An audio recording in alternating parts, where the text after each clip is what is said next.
अस्सलाम वालेकुम जी। ये चेक करें जी, दरिया सिंध पर डेरा इस्माइल खान में भैंसें जो है दरिया सिंध पर नहा कर अब देखें ऊपर आ रही हैं जी। ओए होए होए, ये देखें जी, ये देखें जी, ये देखें जी, नहा कर आ गई हैं जी। डेरा इस्माइल खान में इतने गर्मी है और भैंसें जो है दरिया से नहा के ऊपर आ रही हैं जी। ये देखें जी, ये देखें जी, ये देखें जी, ये काली भैंस है जी, ये देखें काली भैंस है जी। वो थोड़ी सी रत्ती भैंस है जी। हाय हाय हाय, ये देखें ये सारी भैंसें जो है नहा कर आई हैं जी। इतनी शदीद गर्मी है जी, नहाना तो बनता है। अब नहा कर वापस जा रही हैं। ये देखें वहाँ से सारा, आप देखें आगे तक, उधर से आगे दरिया शुरू होता है और ये भैंसें वहाँ से नहा कर जो आ चुकी हैं डेरा इस्माइल खान में। देखें अभी गर्द कितनी ज़्यादा है यार।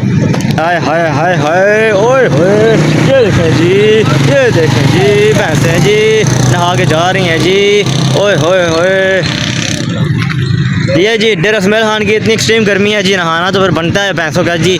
और क्यों ना नहाएं जी, ये गर्मी मजबूर कर देती है हर जानदार को कि वो जो है नहाए और गर्मी को दूर करे।